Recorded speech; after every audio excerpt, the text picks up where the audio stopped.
J'étais encore novice quand la Mère supérieure, dans les derniers jours où Sœur Maria della Passione descendait au chœur pour recevoir la Sainte Communion, m'ordonna de l'accompagner, parce que la servante de Dieu devait immédiatement retourner au lit. Eh bien, à peine fûmes-nous sortis ensemble du chœur, j'observai que la servante de Dieu, bien qu'elle fût alors en proie à de grandes souffrances, monta l'escalier en un instant, comme si elle volait. Je fus incapable de la suivre, car vraiment il m'a semblé qu'elle ne touchait pas terre, mais que réellement elle volait au-dessus des marches conduisant à sa cellule 77. D'autres religieuses furent témoins de cette célérité d'autant plus étonnante que la sœur était très affaiblie par les infirmités qui allaient la mener à la mort. Plus proche de nous, Edwige Carboni, la femme volante qui impressionnait tellement les fillettes de la paroisse, présente le même phénomène de marche au-dessus du sol. Edwige était là et, m'ayant écoutée avec cette charité du Christ qui la distinguait, elle déposa le statuette de l'enfant Jésus sur un fauteuil, me laissant seule dans ma salle à manger. Pendant qu'elle s'éloignait, je notai qu'elle ne posait pas les pieds par terre, il me semble l'avoir encore 78. Le cas le plus stupéfiant est sans conteste celui de la vénérable Maria Giuseppina Cattanea, 1894 à 1948, carmélite napolitaine.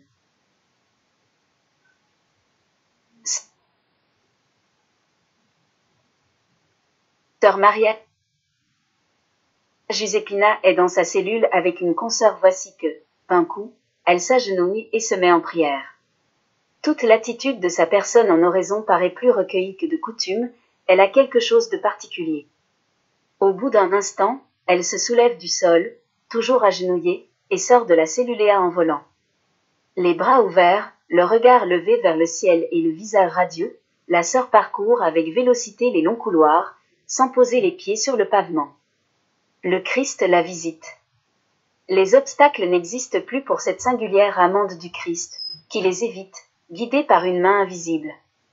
Les sœurs, pourtant averties de tels phénomènes, ne peuvent s'habituer à la voir dévaler ainsi le grand escalier, elles craignent qu'elle ne tombe et se fasse mal, mais le vol se poursuit sans incident.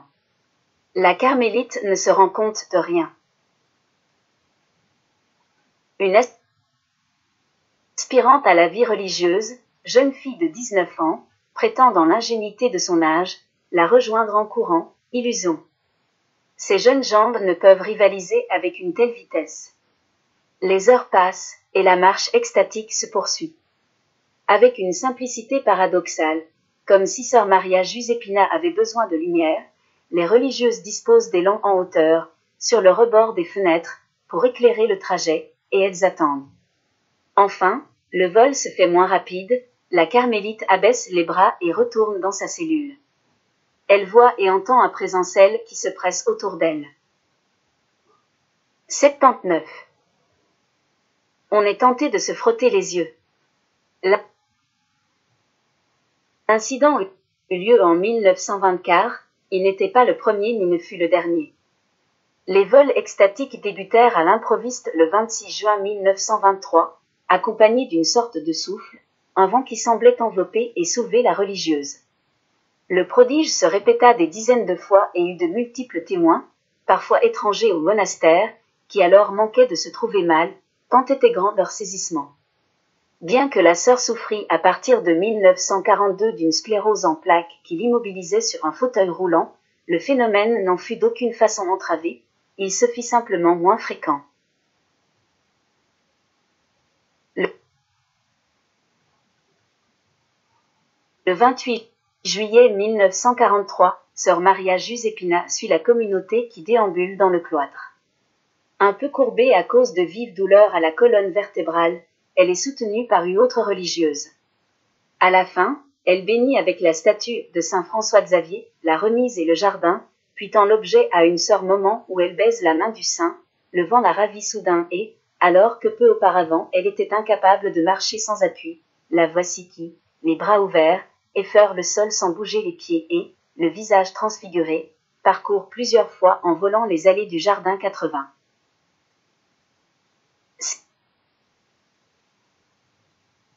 Ces vols extatiques fréquents se produisaient surtout lors des processions en l'honneur du Saint-Sacrement. Comme dans les autres exemples, le prodige est perçu par les témoins comme un signe d'élection divine, car il survient inévitablement dans un contexte de grande ferveur, l'extase Mahoma d'Auguste Arnaud, la prière d'enfant d'Aurélie Caouette, la dévotion à l'enfant Jésus d'Edwige Carboni, la piété eucharistique des moniales italiennes. À la recherche d'une explication. Si la lévitation est un phénomène réel, comme le démontrent les exemples précédents, force est d'admettre comme postulat qu'elle est contraire aux lois naturelles. Il n'est pas possible, suivant les lois naturelles, qu'un corps soit soulevé de terre de soi-même. 81. L'auteur,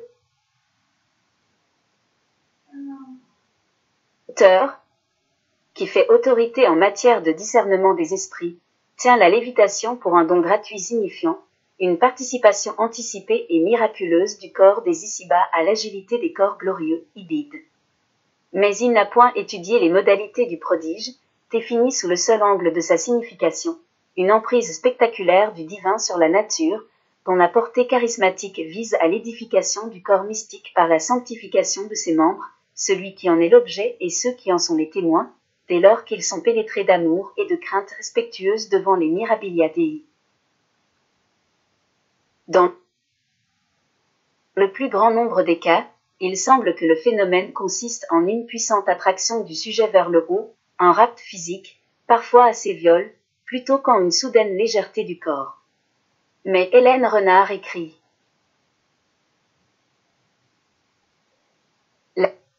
La lévitation induit une sorte d'allègement du corps, si bien que le mystique se trouve léger comme une plume, cette extrême légèreté du corps, comme s'il ne pesait plus rien, comme si le poids s'était en un instant modifié, est attesté pour plusieurs mystiques. 82. Il est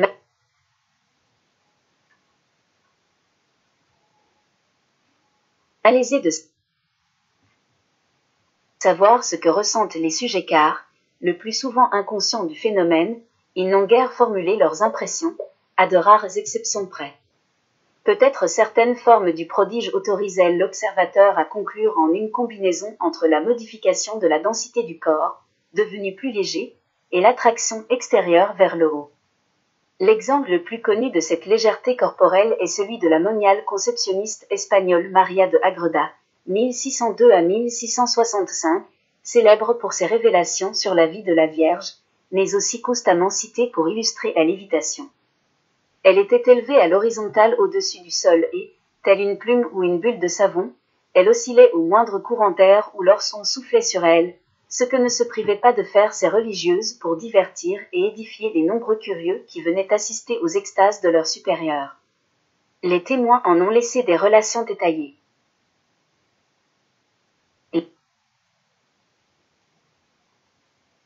Les ravissements de la servante de Dieu étaient de la nature suivante. Le corps, entièrement privé de l'usage des sens, comme s'il était mort, ne manifestait aucune réaction lorsqu'on le touchait. Parfois, il était soulevé de terre aussi légèrement que s'il n'avait plus aucune consistance matérielle et, telle une plume, il pouvait être mu par un souffle, même à distance. Le visage était plus beau qu'à l'état normal. Toute son attitude était si modeste et recueillie que l'on eût dit un séraphin sous forme humaine. Souvent elle restait 2 et même 3 heures en cette extase. 83. Le même phénomène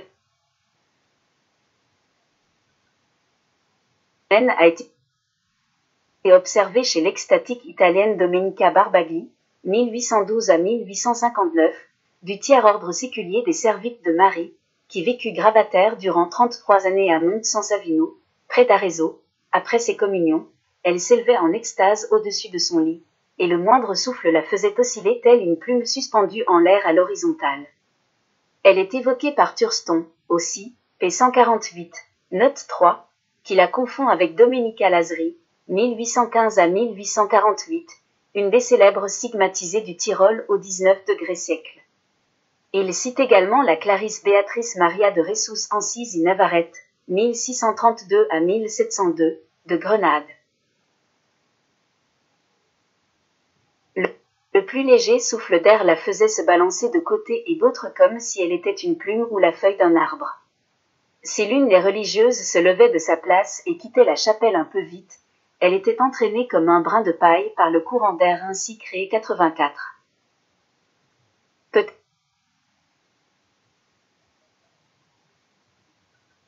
Peut-être les lévitations de la bienheureuse Marianne de Jésus crucifié Bawardi, 1846 à 1878, illustraient encore mieux cette légèreté que prendrait momentanément le corps des extatiques.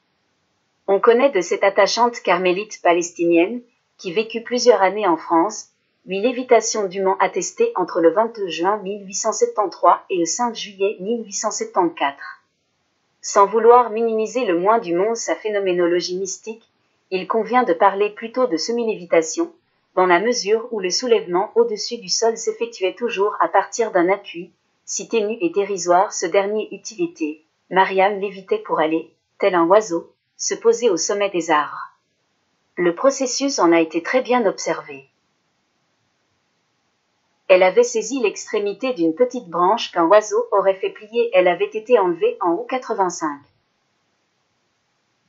Plus explicite, le père Buzy, premier biographe de la bienheureuse, décrit avec précision le prodige. Sœur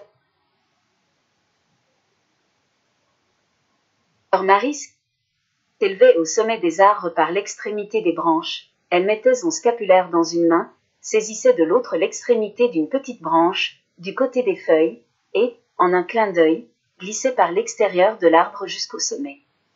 Une fois montée, elle se tenait sur des branches trop faibles pour soutenir normalement une personne de son poids, au sommet d'un tilleul, assise à l'extrémité de la plus haute branche qui, normalement, n'aurait pas dû la soutenir. Sa figure était resplendissante. Je l'ai vue redescendre de l'arbre comme un oiseau, de branche en branche, avec beaucoup de légèreté et de modestie 86. Dans ce cas précis, il semble que se soit associée une soudaine et extraordinaire légèreté objective du corps de l'extatique, pour que des rameaux en supportent le poids, celui-ci devait avoir été modifié, et une non moins étonnante vélocité et agilité. De toute façon, les deux phénomènes sont du même ordre que la lévitation stricto sensu.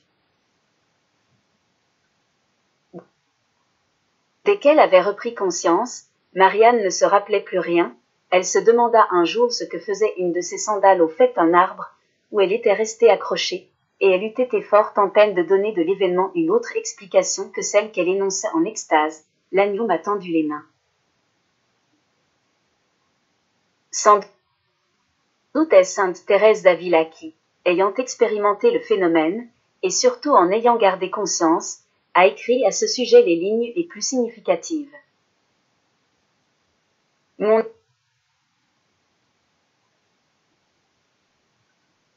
âme était enlevée et même ordinairement ma tête suivait ce transport sans qu'il y eût moyen de la retenir, quelquefois même le corps tout entier était emporté, lui aussi, et ne touchait plus terre. Lorsque je voulais résister au ravissement, il me semblait que des forces si puissantes, que je ne sais à quoi les comparer, me soulevaient par les pieds. J'avoue même que dans les débuts, j'étais saisie d'une frayeur très vive en voyant mon corps ainsi élevé de terre. Et bien que l'âme l'entraîne à sa suite avec la plus grande suavité, quand on ne résiste pas, elle ne perd pas cependant l'usage des sens. Pour moi du moins je le conservais assez pour comprendre que j'étais élevé de terre, souvent, ce me semble, mon corps devenait si léger qu'il perdait toute sa pesanteur à tel point que je ne sentais plus pour ainsi dire mes pieds toucher le sol 87. Elle perçoit donc la lévitation comme l'effet conjugué, la résultante d'une force qui, lui étant extérieure, la soulève en l'air, et d'une attraction intérieure de l'esprit qui, élevé vers le haut, entraîne le corps après lui légèreté prodigieuse qu'acquérait alors le corps. De ces